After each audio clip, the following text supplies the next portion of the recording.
ಕ್ರೈಸ್ತಿಯ ಲೋಕದಲ್ಲಿ ಯೆರೂಸಲೇಮಿಗೆ ಮಹಾಪಾತ್ರವಿದೆ. ಅದೇ ಯೆರೂಸಲೇಮ್ ವಾದ ವಿವಾದಗಳಿಂದ ತುಂಬಿತ್ತು. ಯೆರೂಸಲೇಮ್ ದೇವಾಲಯ ಶುದ್ಧೀಕರಿಸಲ್ಪಟ್ಟಿತು. ಪರಮ ಯೆರೂಸಲೇಮು ಅತಿ ಬೇಗನೆ ಇಳಿದು ಬರಲಿದೆ. 9ನೇ ಕಾರ್ಯಕ್ರಮವನ್ನು ವೀಕ್ಷಿಸಿ ದೇವರ ಆಶೀರ್ವಾದವನ್ನು ಪಡೆಯಿರಿ.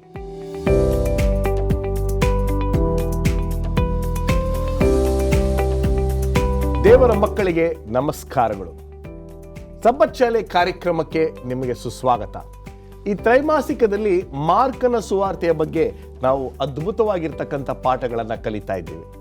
ಇವತ್ತು 9ನೇ ವಾರವಾಗಿದೆ. ಯೆರೂಸಲೇಮಿನಲ್ಲಿರ್ತಕ್ಕಂಥ ವಾದ ವಿವಾದಗಳ ಬಗ್ಗೆ ನಾವು ಕಲೀಲಿಕ್ಕೆ ಹೋಗ್ತಾ ಇದ್ದೀವಿ. ಬನ್ನಿ ನಮ್ಮ ಅತಿಥಿಗಳನ್ನು ಸ್ವಾಗತ ಮಾಡಿ ನಮ್ಮ ಈ ಕಾರ್ಯಕ್ರಮಕ್ಕೆ ಚಾಲನೆಯನ್ನು ನೀಡೋಣ. ಬೋಧಕರಾಗಿರ್ತಕ್ಕಂಥ ರಾಜದಾಸ್, ಬೋಧಕರಾಗಿರ್ತಕ್ಕಂಥ ಮುತ್ತು ಮ್ಯಾಥ್ಯೂ, ಬೋಧಕರಾಗಿರ್ತಕ್ಕಂಥ ಪ್ರಸನ್ನ ಕುಮಾರ್, ನಮಸ್ಕಾರ. ತುಂಬ ಸಂತೋಷ. ಯೆರೂಸಲೇಮ್ ಅಂತ ಹೇಳಿದ ತಕ್ಷಣ ಎಲ್ಲರಿಗೂ ಅವರವರ ಧರ್ಮದಲ್ಲಿ ಇರ್ತಕ್ಕಂಥ ಒಂದು ಮುಖ್ಯವಾಗಿರ್ತಕ್ಕಂಥ ಊರು ಇರ್ತದೆ. ಆದರೆ ಕ್ರೈಸ್ತರಿಗೆ ಯೆರೂಸಲೇಮ್ ಎಂಬತಕ್ಕಂಥದ್ದು ತುಂಬ ಮುಖ್ಯವಾಗಿರ್ತಕ್ಕಂಥ ಒಂದು ಪಾತ್ರವನ್ನು ವಹಿಸುತ್ತೆ. ಏನಂತೀರಾ ಪಾಸ್ಟರ್ ಮುತ್ತು ಮ್ಯಾಥ್ಯೂ ಅವರೇ? ಖಂಡಿತವಾಗ್ಲೂ ಈ ಯೆರೂಸಲೇಮ್ ಅಂಥದ್ದು ಈ ಕ್ರೈಸ್ತರಿಗೆ ಇಲ್ಲವೇ ಲೋಕರಕ್ಷಕನಾದಂತಹ ಕ್ರಿಸ್ತನನ್ನು ಅನುಸರಿಸುವವರಿಗೆ ಬಹು ಪ್ರಾಮುಖ್ಯವಾದಂತಹ ಒಂದು ಪಾತ್ರವನ್ನು ಪೋಷಿಸುತ್ತೆ. ಯಾಕೆ ಅಂತಂದರೆ ಯೇಸು ಸ್ವಾಮಿಯವರು ಹುಟ್ಟಿ ಬೆಳೆದು ನಡೆದಾಡಿದಂತಹ ಸೇವೆಯನ್ನು ಸಲ್ಲಿಸಿದಂತಹ ಒಂದು ಅದ್ಭುತವಾದಂತಹ ಸ್ಥಳ. ಆದ್ದರಿಂದ ಈ ಒಂದು ಸ್ಥಳಕ್ಕೆ ಹೋಗಬೇಕು, ನಾವು ಕೂಡ ಈ ಸ್ಥಳವನ್ನು ದರ್ಶಿಸಬೇಕು ಎಂಬುದಾಗಿ ಅನೇಕರು ಬಯಸೋದುಂಟು, ಇಂದಿಗೂ ಕೂಡ ಹೋಗಿ ಬರೋದುಂಟು. ಈ ಯೆರೂಸಲೇಮ್ ಎಂಬಂಥದ್ದು ಬಹು ಪ್ರಾಮುಖ್ಯವಾದಂತಹ ಪಾತ್ರವನ್ನು ಪೋಷಿಸುತ್ತೆ ಪ್ರತಿ ಕ್ರೈಸ್ತರ ಜೀವನದಲ್ಲಿ. ವಂಡರ್ಫುಲ್. ಸ್ಮರಣ ವಾಕ್ಯವನ್ನು ಓದಿ ನಾವು ನಮ್ಮ ಈ ಕಾರ್ಯಕ್ರಮವನ್ನು ಶುರು ಮಾಡೋಣ. ಮಾರ್ಕನು ಬರೆದ ಸುವಾರ್ತೆ 11ನೇ ಅಧ್ಯಾಯ 25ನೇ ವಚನ. ದೇವರ ವಾಕ್ಯ ಈ ರೀತಿ ಹೇಳುತ್ತೆ, ಇದಲ್ಲದೆ ನೀವು ನಿಂತುಕೊಂಡು ಪ್ರಾರ್ಥನೆ ಮಾಡುವಾಗೆಲ್ಲ ಯಾರ ಮೇಲೆ ಏನಾದರೂ ವಿರೋಧವಿದ್ದರೆ ಅದನ್ನು ಅವನಿಗೆ ಕ್ಷಮಿಸಿರಿ. ಕ್ಷಮಿಸಿದರೆ ಪರಲೋಕದಲ್ಲಿರುವ ನಿಮ್ಮ ತಂದೆಯೂ ಸಹ ನಿಮ್ಮ ತಪ್ಪುಗಳನ್ನು ನಿಮಗೆ ಕ್ಷಮಿಸಿ ಬಿಡುವನು ಅಂದನು. ವಂಡರ್ಫುಲ್. ಇವತ್ತು ಈ ಒಂದು ಪಾಠದ ಶಿರೋನಾಮೆನೇ ಒಂಥರ ವ್ಯತ್ಯಾಸವಾಗಿದೆ. ಯೆರೂಸಲೇಮ್ ಅಂತ ಹೇಳಿದ್ರೆ ಒಂದು ಶಾಂತಿದಾಯಕವಾಗಿರ್ತಕ್ಕಂಥ ಪಟ್ಟಣ, ಕ್ರೈಸ್ತಿಯ ಶುರುವಾಗಿರ್ತಕ್ಕಂಥ ಒಂದು ಪಟ್ಟಣ ಅಂತ ಹೇಳಿದ್ರು ತಪ್ಪಾಗೋದಿಲ್ಲ. ಆದರೆ ವಾದ ವಿವಾದಗಳು ಅದರಲ್ಲಿ ಯೆರೂಸಲೇಮಲ್ಲಿ ಹೇಳಿ. ಇಲ್ಲಿ ಒಂದು ಸರಣಿಯಲ್ಲಿ ಮಾರ್ಕ 2:3 ಒಂದು 5 ವಿವಾದಗಳನ್ನು ನೋಡ್ತೇವೆ. ಮಾರ್ಕನು 3ನೇ ಪಾಠದಲ್ಲಿ ನಾವು ಗಮನಿಸಿದ್ದೇವೆ. ಇವತ್ತಿನ ಪಾಠದಲ್ಲಿ ಗಮನಿಸುವಾಗ ಅದು ಹೆಚ್ಚು ಕಡಿಮೆ 6 ವಿವಾದಗಳು ಆಗ್ತವೆ. ಯೇಸು ಸ್ವಾಮಿಗೂ ಮತ್ತು ಧಾರ್ಮಿಕ ನಾಯಕರುಗಳಿಗೂ.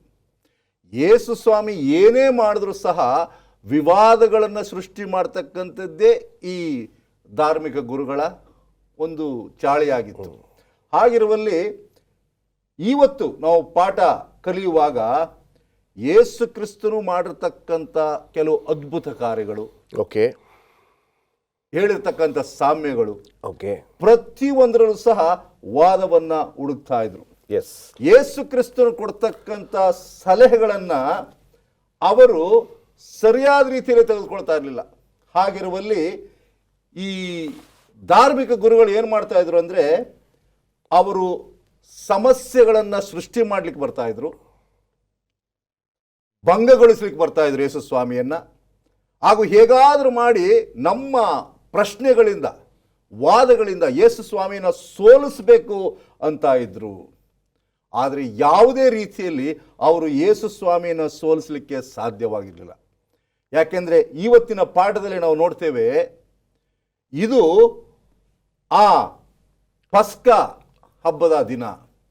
ಯೇಸು ಸ್ವಾಮಿಯು ಇನ್ನೇನೋ ಶಿಲುಬೆಗೆ ಹೋಗ್ತಕ್ಕಂಥ ಸಮಯ ಹತ್ತಿರವಾಗ್ತದೆ ಎಂಬುದಾಗಿ 11ನೇ ಅಧ್ಯಾಯದಿಂದ 16ನೇ ವಚನ ತನಕ ನಾವು ಗಂಭೀರವಾಗಿ ಕಲಿಯುವಂತರಾಗಿದ್ದೇವೆ. ಅದರ ಮಧ್ಯದಲ್ಲೂ ಸಹ ಈ ವಾದಗಳ ಮಧ್ಯದಲ್ಲಿ ಯೇಸು ಸ್ವಾಮಿಯು ಯೆರೂಸಲೇಮ್ ಪಟ್ಟಣವನ್ನು ಒಂದು ಜಯಶಾಲಿಯಾಗಿ ಭೇಟಿ ಕೊಡ್ತಾನೆ. ಮಾರ್ಕನು ಬರೆದ ಸುವಾರ್ತೆ 11ನೇ ಅಧ್ಯಾಯ 1ರಿಂದ 11ರಲ್ಲಿ ಇದನ್ನು ನಾವು ನೋಡುವಂತರಾಗಿದ್ದೇವೆ. ಇಲ್ಲಿ ಒಂದು ಘಟನೆ ಇದೆ.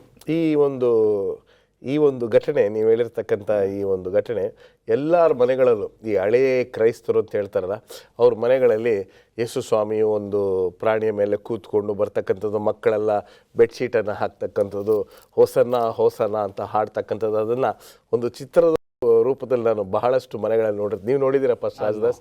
ಅದೊಂಥರ ಜಯಶಾಲಿ ಆಗಿರ್ತಕ್ಕಂಥ ಒಂದು ಚಿತ್ರ ಅಂತ ಹೇಳಿದ್ರೆ ತಪ್ಪಾಗಲ್ಲ. ಮುಂದುವರಿಸಿ. ಖಂಡಿತವಾಗಿ ಯೇಸು ಸ್ವಾಮಿಯು ಒಂದು ಕತ್ತೆಯ ಮೇಲೆ ಕುಳಿತುಕೊಂಡು ಪ್ರಯಾಣ ಬೆಳೆಸ್ತಕ್ಕಂಥ ಸನ್ನಿವೇಶ. ಈ ಕಥೆಯನ್ನು ಓದುವಾಗ ಅಲ್ಲಿ ಹೇಳ್ತದೆ, ನೀವು ಹೋಗಿ ಒಂದು ಊರೊಳಗೆ ಹೋಗಿ ಅಲ್ಲೊಂದು ಕತ್ತೆ ಇದೆ, ಅದನ್ನು ತಗೊಂಡು ಬನ್ನಿ. ಯಾರಾದರೂ ಕೇಳಿದ್ರೆ ಎಲ್ಲಿ ತಗೊಂಡು ಹೋಗ್ತಾ ಇದ್ದೀರಾ ಅಂದರೆ ಸ್ವಾಮಿ ಕೇಳಿದ್ದಾರೆ ಅಂತ ಹೇಳಿ ಹಾಗೇ ಮಾಡ್ತಾರೆ. ಹೋಗ್ತಾರೆ, ತೆಗಿತಾರೆ. ಎಲ್ಲಿ ಹೋಗ್ತಾ ಇದ್ದೀರಪ್ಪ? ಸ್ವಾಮಿ ಕೇಳಿದ್ದಾರೆ, ಸರಿ ತಗೊಂಡೋಗಿ. ಯೇಸು ಸ್ವಾಮಿ ಕತ್ತೆಯ ಮೇಲೆ ತೆಗೆದುಕೊಂಡು ಹೋಗ್ತಕ್ಕಂಥ ಸನ್ನಿವೇಶವನ್ನು ಪ್ರವಾದಿಯಾದ ಜಕರಿಯನು 600 ವರ್ಷಗಳ ಹಿಂದೆಯೇ ಪ್ರವಾದನೆ ನೋಡಿದನು. ವಂಡರ್ಫುಲ್.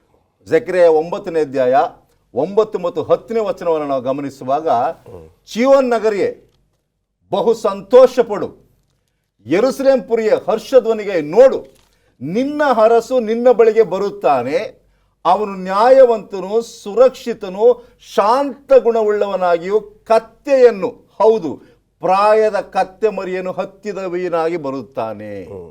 ನೋಡಿ, ದೇವರ ವಾಕ್ಯ ಎಷ್ಟು ಸ್ಪಷ್ಟವಾಗಿದೆ. ಪ್ರವಾದನೆ ಆಗಲೇ ನುಡಿದಿತ್ತು, ನಮ್ಮ ಯೇಸು ಸ್ವಾಮಿ ಈ ಒಂದು ರೀತಿಯಲ್ಲಿ ಬರಬೇಕು. ಇನ್ನೊಂದು ಬಹಳ ಪ್ರಾಮುಖ್ಯವಾದದ್ದನ್ನು ಕಲಿಬೇಕು. ಅതെಂದರೆ 1ನೇ ಅರಸುಗಳು 1ನೇ ಅಧ್ಯಾಯ 32ರಿಂದ 48 ವಚನಗಳಲ್ಲಿ ಇಲ್ಲಿ ಸೊಲೊಮೋನನು ಯೆರೂಸಲೇಮ್ ಪಟ್ಟಣಕ್ಕೆ ರಾಜನಾಗಿ ಬರಬೇಕಾಗಿತ್ತು. ದಾವೀದನ ಇನ್ನೊಬ್ಬ ಮಗನಾದಂಥ ಅದೋನಿಯನು ತಾನು ರಾಜನಾಗಲಿಕ್ಕೆ ಪ್ರಯತ್ನ ಪಡ್ತಾ ಇರುವಾಗ ದಾವೀದನು ಸೊಲೊಮೋನನಿಗೆ ಹೇಳ್ತಾನೆ, ಅವನನ್ನು ಅಭಿಷೇಕಿಸಬೇಕು, ದಯವಿಟ್ಟು ಬೇಗ ನೀನು ಯೆರೂಸಲೇಮ್ ಪಟ್ಟಣಕ್ಕೆ ಹೋಗಿ ಎಂಬುದಾಗಿ ಹೇಳುವಾಗ 1ನೇ ಅರಸುಗಳು 1ನೇ ಅಧ್ಯಾಯ 33-34 ಹೇಳ್ತದೆ, ಯೆರೂಸಲೇಮ್ ಪಟ್ಟಣಕ್ಕೆ ಸೊಲೊಮೋನನು ಕತ್ತೆಯ ಮೇಲೆ ಹೋದನಂತೆ. ಈ ಪ್ರಾಣಿಯನ್ನು ಸ್ವಾಮಿ ಆರಿಸಿಕೊಂಡ. ಇದರಲ್ಲಿ ಯೇಸು ಸ್ವಾಮಿಯು ಯೆರೂಸಲೇಮ್ ಪಟ್ಟಣವನ್ನು ಭೇದಿಸುವಾಗ, ಹೋಗುವಾಗ ಒಂದು ಜಯದ ವಾತಾವರಣ ಸೃಷ್ಟಿಯಾಗಿತ್ತು. ಅಲ್ಲಿರ್ತಕ್ಕಂಥವರು ಅವನ ಬರಮಾಡಿಕೊಂಡ್ರು, ಹೊಸಾನ್ನ, ದೇವರಿಗೆ ಸ್ತೋತ್ರವಾಗಲಿ, ರಾಜಾದಿರಾಜನು ಬರ್ತಾ ಇದ್ದಾನೆ ಎಂಬುದಾಗಿ. ಯೂಶ್ವಲಿ ನಾವು ರಾಜಾದಿರಾಜನು ಬರ್ತಾ ಇದ್ದಾನೆ ಅಂದರೆ ಯಾವ ಪ್ರಾಣಿ ಮೇಲೆ ಬರ್ಬೋದು? ಕುದುರೆ ಮೇಲೆ ಬರ್ತದೆ, ಯಾಕಂದರೆ ಅದೊಂದು ಗೌರವಸ್ಥವಾದಂಥ ಒಂದು ಪ್ರಾಣಿ ಎಂಬುದು. ಅಲ್ಲಿ ಯೇಸು ಒಂದು ದೀನವಾದಂಥ ವಿಧೇಯವುಳ್ಳಂಥ ಕತ್ತೆ ಮರಿಯನ್ನು ಸ್ವಾಮಿ ಆರಿಸಿಕೊಳ್ಳುತ್ತಾನೆ. ಯಾಕೆಂದರೆ ನಮ್ಮ ರಾಜಾದಿರಾಜನು ಇತರರಂಥ ಲೋಕದ ರಾಜಾದಿರಾಜನಲ್ಲ. ಆತನು ವ್ಯತಿರಿಕ್ತವಾದವನು, ವ್ಯತ್ಯಾಸವನ್ನು ಉಳ್ಳಂಥ ಆ ರಾಜ. ಆ ರಾಜನು ಈ ದೀನ ಪ್ರಾಣಿಯನ್ನು ತೆಗೆದುಕೊಂಡು ತಗ್ಗಿನ ಸ್ವಭಾವದಲ್ಲಿ ನಮ್ಮೆಲ್ಲರಿಗೂ ತನ್ನ ಒಂದು ಮರಣ ಆ ಶಿಲುಬೆ ಮೇಲೆ ಎಷ್ಟು ಮಹೋನ್ನತವಾದದ್ದು ಎಂಬುದನ್ನು ತೋರಿಸಲಿಕ್ಕೆ ಈಗಿನಿಂದಲೇ ಅದನ್ನು ಪ್ರಾರಂಭ ಮಾಡುತ್ತಾರೆ. ವಂಡರ್ಫುಲ್. ಇದರ ಬಗ್ಗೆ ನಾವು ಇನ್ನೂ ಸ್ವಲ್ಪ ಮಾತಾಡೋಣ. ಈಗ ಒಂದು ಸಣ್ಣ ವಿರಾಮಕ್ಕೆ ಸಮಯ ಆಗಿದೆ. ಒಂದು ಸಣ್ಣ ವಿರಾಮದ ನಂತರ ನಮ್ಮ ಚರ್ಚೆ ಮುಂದುವರಿತದೆ. ದಯವಿಟ್ಟು ಎಲ್ಲೂ ಹೋಗಬೇಡಿ, ನಿಮಗೋಸ್ಕರ ನಾವು ಇಲ್ಲೇ ಕಾಯ್ತಾ ಇರ್ತೀವಿ. Welcome back. ಬನ್ನಿ ನಮ್ಮ ಚರ್ಚೆಯನ್ನು ಮುಂದುವರಿಸ್ಕೊಂಡು ಹೋಗೋಣ. ಸೋಮವಾರದ ಪಾಠಕ್ಕೆ ಬಂದಿದ್ದೀವಿ. ಪಾಸ್ಟರ್ ರಾಜದಾಸ್ ಅವರು ಇದ್ದಾರೆ, ತುಂಬ ಸಂತೋಷ. ಇಲ್ಲಿ ಶಪಿಸಿದಂಥ ಮರ ಮತ್ತು ಶುದ್ಧೀಕರಿಸಿದಂಥ ಒಂದು ದೇವರ ಆಲಯ, ಹೇಳಿ. ಇಲ್ಲಿ 2 ಘಟನೆಗಳನ್ನು ಕಾಣ್ತಿದ್ದೇವೆ.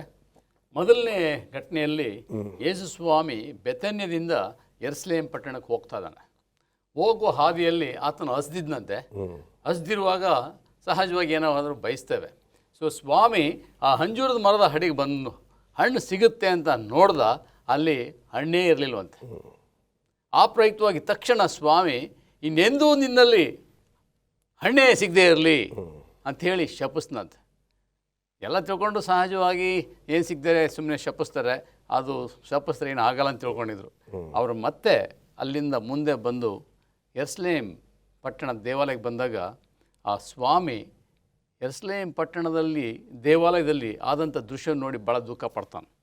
ಅದು ಏನಾಗಿತ್ತು ಅಂತ ಹೇಳಿದ್ರೆ 11ನೇ ಅಧ್ಯಾಯದಲ್ಲಿ ಭಾಳ ಸ್ಪಷ್ಟವಾಗಿ ಹೇಳ್ತಾನೆ, 15ನೇ ವಚನ.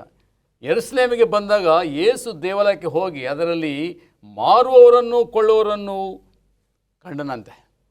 ಅದು ಒಂದು ವ್ಯಾಪಾರದ ಮಾಳಿಗೆ ಆಗ್ಬಿಟ್ಟಿತಂತೆ. ಅದಕ್ಕೆ ಸ್ವಾಮಿ ಹೇಳ್ತಾನೆ, ಇದು ಏನಾಗಿದೆ, ನನ್ನ ಆಲಯ ಕಳ್ಳರ ಗವಿಯಾಗಿದೆ. ದೇವಾಲಯ ದೇವ್ರನ್ನ ಹಾರಾಸ್ತಕ್ಕಂಥ ಸ್ಥಳ ಪರಿಶುದ್ಧವಾಗಿರಬೇಕಾಗಿತ್ತು, ಆದರೆ ಇಲ್ಲಿ ಬಿಸ್ನೆಸ್ ನಡೀತಾ ಇದೆ, ವ್ಯಾಪಾರ ನಡೀತಾ. ಜನ ಹಣ ಗಳಿಸ್ಲಿಕ್ಕೆ ಸುಲಿಗೆ ಮಾಡ್ತಾಯಿದ್ರು. ಸಹಜವಾಗಿ ದೇವಾಲಯಗಳ ಕಡೆ ನೋಡ್ತೇವೆ ನಾವು. ಮಾರುಕಟ್ಟೆಯಲ್ಲಿ ಒಂದು ವಸ್ತು ಇಷ್ಟೇ ಬೆಲೆ ಆದರೆ ಆ ದೇವಾಲಯದ ಆವರಣದಲ್ಲಿ ಅದಕ್ಕೆ 2ರಷ್ಟು ಮಾಡ್ತಿದ್ದಂತೆ, ಸುಲಿಗೆ ಮಾಡ್ತಿದ್ದ ಜನ. ಅಲ್ಲಿ ಬಂದಂಥ ಭಕ್ತಾದಿಗಳು ವಿಧಿ ಇಲ್ಲ, ಎಷ್ಟು ಹೇಳಿದ್ರು ತೆಗೆದುಕೊಳ್ಬೇಕು, ಯಾಕಂದರೆ ಪೂಜೆಗೆ ಬೇಕಂತೇಳಿ. ಅದೇ ಕಾರ್ಯವನ್ನು ಯೆರೂಸಲೇಮ್ ದೇವಾಲಯದಲ್ಲಿ ನಡೀತಾ ಇತ್ತು. ಆ ಪ್ರಯುಕ್ತವಾಗಿ ಆ ಸ್ವಾಮಿ ಏನು ಮಾಡ್ದ ಅಂತ ಹೇಳಿದ್ರೆ, ಆ ದೇವಾಲಯದಲ್ಲಿ ಮಾರ್ತಕ್ಕಂಥವ್ರನ್ನ ಕೊಳ್ತಕ್ಕಂಥ ಎಲ್ಲರನ್ನೂ ಓಡಿಸಿ ಚೌಟಿಯಿಂದ ಹೊಡೆದು, ಅದು ಇಂಗ್ಲೀಷ್ ಹೇಳುತ್ತೆ ರೈಚಸ್ ಇಂಡಿಗ್ನೇಷನ್. ದೇವರು ಯೇಸು ಸ್ವಾಮಿ ಕೋಪಿಸ್ಕೊಳ್ಳ. ಯಾಕಂದರೆ ನನ್ನ ಮನೆಯನ್ನೇನು ಮಾಡಿದ್ರಿ ನೀವು, ಕಳ್ಳದ ಗವಿಯಾಗಿ ಮಾಡಿದ್ದೀರಾ. ಅದನ್ನು ಶುದ್ಧೀಕರಿಸ್ತಾನೆ. ಈ 2 ದೃಶ್ಯಗಳಲ್ಲಿ ಏನು ಕಾಣ್ತೇವೆ ಆತ್ಮಿಕವಾಗಿ ಅಂತ ಹೇಳಿದ್ರೆ, ನಾವು ಈ ಲೋಕದಲ್ಲಿ ಫಲದಾಯಕವಾಗಿ ಇಲ್ಲದೇ ಇದ್ದರೆ ನಾವು ಸಹ ಶಪಿಸಲ್ಪಡ್ತೇವೆ. ಆತ್ಮೀಯ ಫಲದಾಯಕವಾಗಿರ್ಬೇಕು. ನಾವು ಆತ್ಮಗಳನ್ನ ಗೆಲ್ಲಬೇಕು. ಅದಕ್ಕಾಗಿಯೇ ದೇವರನ್ನು ಆರಿಸ್ಕೊಂಡಿದ್ದಾನೆ. ಇವತ್ತು ಅನೇಕ ವರ್ಷಗಳಿಂದ ನಮ್ಮ ನೋಡಿ ನಾವು ಫಲರಹಿತವಾಗಿದ್ದರೆ ಅದೇ ಶಾಪ ನಮ್ಗೆ ಆಗ್ಬೋದು. ನಾವು ದೇವಾಲಯದಲ್ಲಿ ದೇವ್ರನ್ನ ಆರಾಧಿಸಲಿಕ್ಕೆ ನಮ್ಮನ್ನು ಸೇವಕರಿಗೆ ಆರಿಸ್ಕೊಂಡಿದ್ದಾನೆ. ಇವತ್ತು ಅದನ್ನು ಬಿಟ್ಟು ನಾವು ವ್ಯಾಪಾರ ಮಾಡಿದ್ರೆ, ಬಿಸ್ನೆಸ್ ಮಾಡಿದ್ರೆ, ಆ ಲೌಕಿಕವಾದ ರೀತಿಯಲ್ಲಿ ಜೀವಿಸ್ಲಿಕ್ಕೆ ಹೋದರೆ ಹೇಗೆ ಶುದ್ಧೀಕರಿಸ್ದ ಅವ್ರನ್ನೆಲ್ಲ ಓಡಿಸ್ದ ಹಾಗೆ ನಮ್ಮನ್ನು ಸಹ ದೇವರು ಓಡಿಸ್ಬಿಡ್ಬೋದು, ತಳ್ಳಬೋದು. ಇದು ಭಾಳ ಕಠಿಣವಾದಂಥ ಪರಿಸ್ಥಿತಿ ಇದೆ ಆತ್ಮಿಕವಾಗಿ. ಶಿಷ್ಯರು ಇದೆಲ್ಲ ಹಾಗೆ ಆ ದೇವಾಲಯ ಶುದ್ಧೀಕರಿಸಿ ಹಿಂದಿರುಗುವಾಗ ಅವ್ರು ಏನು ಆಶ್ಚರ್ಯ ಕಾಣ್ತಂತ ಹೇಳಿದ್ರೆ, ಮುಂಜಾನೆ ಶಪಿಸಿದಂಥ ಅಂಜೂರದ ಮರ ಸಂಜೆ ಅಷ್ಟರಲ್ಲಿ ಏನಾಗಿತ್ತು, ಒಣಗೋಗಿತ್ತಂತೆ. ಆಶ್ಚರ್ಯ ಆಯ್ತಂತೆ. ಸ್ವಾಮಿ ಏನಿದು ಅಂತ ಹೇಳಿದ್ರೆ, ಇದು ಆತ್ಮಿಕವಾಗಿ ಸಾಂಕೇತ ಅಂತ ಹೇಳಿದ್ರೆ, ಇಫ್ ಯು ಆರ್ ಫ್ರೂಟ್ಲೆಸ್, ನೀವು ಫಲರಹಿತವಾದರೆ ಬಾಡೋಗ್ತೀರಾ. It's A ಕರ್ಸ್.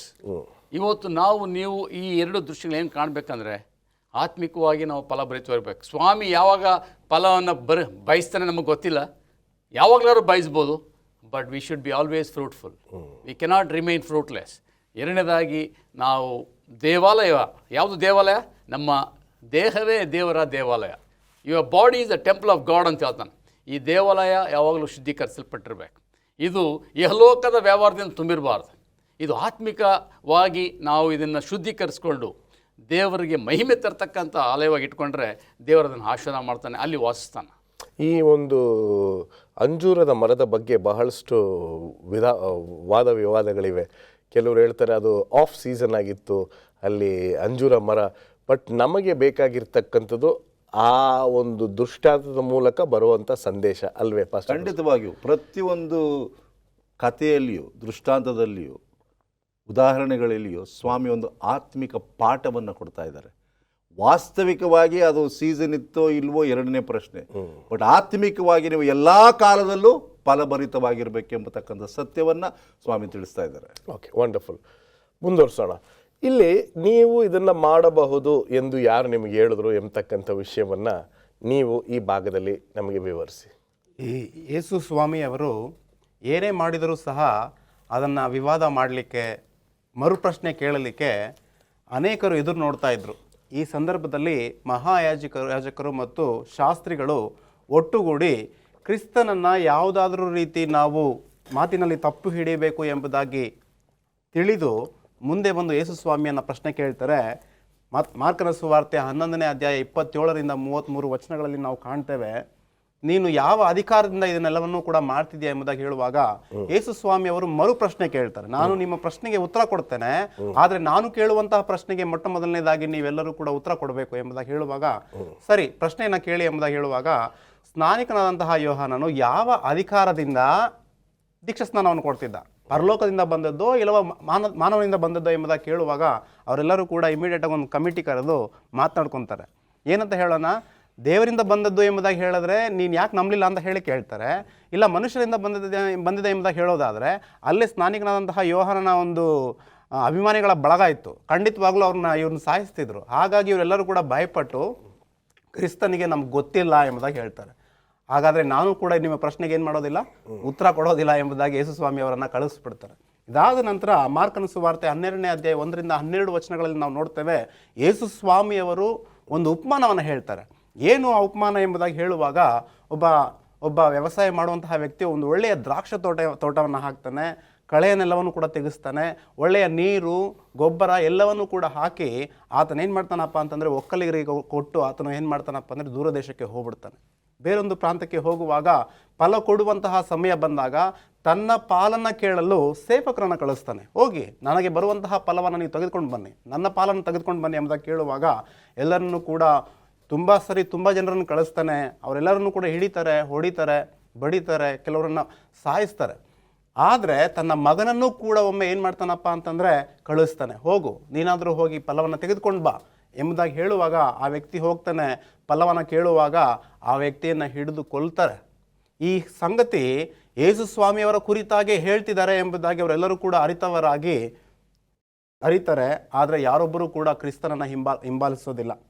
ಯೇಸು ಸ್ವಾಮಿಯವರು ಹೇಳ್ತಾರೆ 12ನೇ ಅಧ್ಯಾಯ 10-11 ವಚನಗಳಲ್ಲಿ, ಮನೆ ಕಟ್ಟುವವರು ಬೇಡವೆಂದು ಬಿಟ್ಟ ಕಲ್ಲೇ ಮೂಲೆಗಲ್ಲಾಯಿತು, ಮುಖ್ಯವಾದ ಮೂಲೆಗಲ್ಲಾಯಿತು, ಇದು ಕರ್ತನಿಂದಲೇ ಆಯಿತು ಎಂಬುದಾಗಿ ಯೇಸು ಸ್ವಾಮಿಯವರು ಹೇಳ್ತಾರೆ. 12ನೇ ವಚನ ಈ ರೀತಿ ಹೇಳುತ್ತೆ, ಇವನು ತಮ್ಮನ್ನೇ ಕುರಿತು ಈ ಸಾಮ್ಯವನ್ನು ಹೇಳಿದನು ಎಂದು ಅವರು ತಿಳ್ಕೊಂಡು ಆತನನ್ನು ಹಿಡಿಯುವುದಕ್ಕೆ ಸಂದರ್ಭ ನೋಡುತ್ತಿದ್ದರು. ಆದರೆ ಜನರಿಗೆ ಭಯಪಟ್ಟು ಆತನನ್ನು ಬಿಟ್ಟು ಹೋದರು. ಕ್ರಿಸ್ತನನ್ನು ಹೊಡಿಬೇಕು ಎಂಬುದಾಗಿ ಅವರೆಲ್ಲರೂ ಕೂಡ ಕಾಯ್ತಿದ್ರು. ಜನಸಮೂಹ ಆತನ ಸುತ್ತಲೂ ಇರುವುದರಿಂದ ಅವರು ಏನೂ ಕೂಡ ಮಾಡಲಿಕ್ಕೆ ಸಾಧ್ಯವಾಗಲಿಲ್ಲ. ಇದರ ಬಗ್ಗೆ ನಾವು ಇನ್ನೂ ಮುಂದೆ ಚರ್ಚೆ ಮಾಡೋಣ. ಒಂದು ಸಣ್ಣ ವಿರಾಮಕ್ಕೆ ಸಮಯ ಆಗಿದೆ. ಒಂದು ಸಣ್ಣ ವಿರಾಮದ ನಂತರ ನಮ್ಮ ಚರ್ಚೆ ಮುಂದುವರಿತದೆ. ದಯವಿಟ್ಟು ಎಲ್ಲೂ ಹೋಗಬೇಡಿ. ನಿಮ್ಮ ಸತ್ಯವೇದಗಳೊಂದಿಗೆ ಮುಂದಿನ ಭಾಗದಲ್ಲಿ ನಾವು ನಿಮ್ಮನ್ನು ಭೇಟಿಯಾಗ್ತೇವೆ.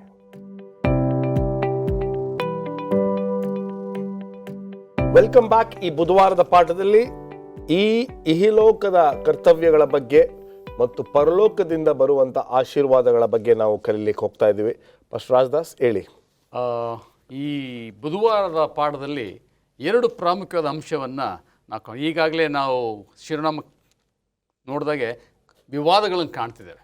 ಈ ಮೊದಲನೇ ವಿವಾದ ಏನಂತ ಹೇಳಿದ್ರೆ, ಈ ಧಾರ್ಮಿಕ ಗುರುಗಳು, ನಾಯಕರು ಸ್ವಾಮಿಯಲ್ಲಿ ಹೇಗಾದರೂ ಮಾಡಿ ಒಂದು ತಪ್ಪು ಕಂಡು ಹಿಡಿಬೇಕು ಇವ್ರನ್ನ. ಹಿಡಿದು ನಾವು ಶಿಕ್ಷಿಸ್ಲಿಕ್ಕಾಗಲ್ಲ, ಆ ರೋಮ್ ಅಧಿಕಾರಿಗೆ ಒಪ್ಪಿಸ್ಬೇಡ, ಇವನು ಜನಗಳನ್ನ ಮನ ತಿರುಗಿಸ್ತಾ ಇದ್ದಾನೆ, ಉರಿದುಂಬಿಸ್ತಾ ಇದ್ದಾನೆ, ನಿಮ್ಮ ವಿರುದ್ಧವಾಗಿ ದಂಗೆಗಳಿಸ್ತಾ ಇದ್ದಾನೆ ಅಂಥೇಳಿ ತಪ್ಪು ಅಪವಾದ ಹೊರಿಸಲಿಕ್ಕೆ ಒಂದು ಕಾರಣ ಕಾಯ್ತಾ ಇದೆ. ಆ ಕಾರಣ ಏನಂತ ಹೇಳಿದ್ರೆ 13ನೇ ವಚನದಲ್ಲಿ ಹೋಗ್ತೇವೆ, ಆತನ ಬಳಿಗೆ ಕೆಲವರನ್ನು ಕಳುಹಿಸಿ ಇವರು ಬಂದು, ಬೋಧಕನೇ, ನೀನು ಸತ್ಯವಂತನು, ಯಾರಿಗೂ ಹೆದರದವನು, ನೀನು ಜನರ ಮುಖದಿಚ್ಚೆಗೆ ಮಾತಾಡದೆ ದೇವರ ಮಾರ್ಗವನ್ನು ಸತ್ಯವಾಗಿ ಬೋಧಿಸುವನಾಗಿದ್ದೆ ಎಂದು ಬಲ್ಲೆವು. ಕೈಸರನಿಗೆ ತೆರಿಗೆ ಕೊಡುವುದು ಸರಿಯೋ ಸರಿಯಿಲ್ಲವೋ, ಕೊಡಬೇಕೋ ಕೊಡಬಾರ್ದೋ ಹೇಳಪ್ಪ ಅಂತ. ಈಗ ತಾನೇ ಪಾಸ್ಟರ್ ಮುತ್ತು ಮ್ಯಾಥ್ಯೂ ಹೇಳ್ತಿದ್ರು, ಅಲ್ಲಿ ಸ್ವಾಮಿನ ಮಾತಲ್ಲಿ ಸಿಕ್ಸ್ಲಿಕ್ಕೆ ಪ್ರಯತ್ನ ಮಾಡ್ತಾಯಿದ್ರು. ಆದರೆ ಸ್ವಾಮಿ ಎಲ್ರಿಗಿಂತಲೂ ಬುದ್ಧಿವಂತ, ಆತನೇ ಅತಿ ಜ್ಞಾನವಂತ, ಆತನಿಗೆ ಚೆನ್ನಾಗಿ ಗೊತ್ತಿರೋ ಉದ್ದೇಶ ಏನಿದೆ ಅಂತೇಳಿ. ಅದಕ್ಕೆ ನಾವೇನು ಕಲಿಬೇಕು ಇದರಲ್ಲಿ ಅಂತ ಹೇಳಿದ್ರೆ, ಯಾರಾದರೂ ಪ್ರಶ್ನೆ ಹೇಳಿದ್ರೆ ಪ್ರಶ್ನೆಗೆ ತಕ್ಷಣ ಉತ್ತರ ಕೊಡಬಾರ್ದು. ನಾವು ಅವ್ರ ಪ್ರಶ್ನೆಗೆ ಮರುಪ್ರಶ್ನೆ ಹಾಕೋದೇ ಜಾಣತನ. ಸ್ವಾಮಿ ಇವರು ಕೇಳಿದ ತಕ್ಷಣ ಹೌದು ಕೊಡ್ಬೋದು ಕೊಡಬಾರ್ದು ಅಂತ ಏನು ಹೇಳಲಿಲ್ಲ. ಸ್ವಾಮಿ ಏನು ಹೇಳ್ದ, ನಿಮ್ಮಲ್ಲಿ ಯಾವ್ದು ಒಂದು ನಾಣ್ಯ ತೊಗೊಂಡು ಬನ್ನಿ ಅಂತ ಹೇಳ್ದ. ನಾಣ್ಯತೆ ಅಂದರೆ ಅಲ್ಲಿ ಯಾರ್ದು ಗುರುತಿತ್ತು? ಕೈಸರನಿತ್ತು. ಕೈಸರನ್ನ ಕೊಡ್ರಿ, ದೇವ್ರಿಗೆ ಕೊಡಿ ಅಂತ ಹೇಳಿದಾಗ ಅವ್ರನ್ನ ಹಿಡಿಲಿಕ್ಕೆ ಆಗಲಿಲ್ಲ. ಭಾಳ ಬುದ್ಧಿ. ಅದಕ್ಕೇ ಸ್ವಾಮಿ ಹೇಳ್ದ, ಸರ್ಪದಂತೆ ಜಾಣರಾಗಿರಿ, ಪಾರಿವಾಳದಂತೆ ನಿಷ್ಕಪಟವಾಗಿರಿ. ಕ್ರೈಸ್ತರಾದ ನಾವು ಅನ್ಯರ ಮಧ್ಯದಲ್ಲಿ ಜಾಣರಾಗಿರ್ಬೇಕು. ಆ ಜಾಣತನ ಹೇಗೆ ಬರುತ್ತೆ? ಕರ್ತನ ಭಯವೇ ಜ್ಞಾನಕ್ಕೆ ಮೂಲ ಅಂತ ಹೇಳುತ್ತೆ. ಯಾರು ದೇವ್ರ ಭಯಭಕ್ತಿ ಇರ್ತಾರೆ ಅವ್ರಿಗೆ ದೇವ್ರ ಜ್ಞಾನ ಕೊಡ್ತಾನೆ. ನಮ್ಮ ವೈರಿಗಳನ್ನು ಹೆದರಿಸಲಿಕ್ಕೆ, ಸರಿಯಾದ ಉತ್ತರ ಕೊಡಲಿಕ್ಕೆ, ಇದೆಲ್ಲ ಪರಲೋಕದಿಂದನೇ ದೇವರು ತನ್ನ ಮಕ್ಕಳಿಗೆ ಸಹಾಯ ಮಾಡ್ತಾನೆ. ಸ್ವಾಮಿ ಹೇಳ್ದನಲ್ಲ, ನೀವು ಪ್ರಶ್ನಿಸ್ಲ ಹೋದಾಗ ನೀವೇನು ಎದುರ್ಕೊಳ್ಬೇಡಿ, ಆ ಸಮಯದಲ್ಲಿ ತಕ್ಕ ಉತ್ತರ ಕೊಡಲಿಕ್ಕೆ ಯಾರು ಸಹಾಯ ಮಾಡ್ತಾರೆ? ಪವಿತ್ರಾತ್ಮ ದೇವರೇ ಸಹಾಯ ಮಾಡ್ದಂತ. ಸ್ವಾಮಿ ಪವಿತ್ರಾತ್ಮ ಭರಿತನಾಗಿದ್ದ, ಅದಕ್ಕೆ ತಕ್ಕ ಉತ್ತರವನ್ನು ಕೊಟ್ಟು ಅವ್ರ ಬಾಯಿಗಳನ್ನು ಮುಚ್ಚಿಸ್ತಾ ಇದ್ದ. ಅದೇ ಕಾರ್ಯವನ್ನು ತನ್ನ ಸೇವಕರ ನಮಗೂ ಸಹ ಮಾಡ್ತಾನೆ. ನಾವು ಆತನ ಹಾದಿಯನ್ನು ಫಾಲೋ ಮಾಡಿದಾಗ ಮೊದಲನೇ ಕಾಂಟ್ರವರ್ಸಿಯನ್ನು ಹೆದರಿಸಿದ. ಎರಡನೇದಾಗಿ ಏನಾಯ್ತು ಅಂತ ಹೇಳಿದ್ರೆ, ಅಲ್ಲಿ 2 ಗುಂಪಿನ ಧಾರ್ಮಿಕ ನಾಯಕರಿದ್ದರು. ಒಬ್ಬರು ಸದುಕಾಯರು, ಮತ್ತೊಬ್ಬರು ಪರಿಸಾಯರು. ಸದುಕಾಯರು ಏನು ನಂಬಿದ್ರು ಅಂತ ಹೇಳಿದ್ರೆ ಪುನರುತ್ಥಾನ ಇಲ್ಲ. ಪರಿಸಾಯರು ಪುನರುತ್ಥಾನ ಇದೆ ಅಂತ ಹೇಳ್ತಾರೆ, ಅದಕ್ಕೆ ಸ್ವಾಮಿನ ಅನುಸರಿಸ್ತಾ ಇದ್ರು. ಸದುಕಾಯರು ಸ್ವಾಮಿನ ವಿರೋಧಿಸ್ತರು. ಸ್ವಾಮಿನ ಹೇಗಾದರೂ ಮತ್ತೆ ಹಿಡಿಬೇಕಲ್ಲ ಇದರಲ್ಲಿ ಅಂಥೇಳಿ ಏನು ಕೇಳ್ತಾರೆ ಅಂದರೆ, ಮುಂದೆ ಓದ್ತೇವೆ ನೋಡಿ 18ನೇ ವಚನ.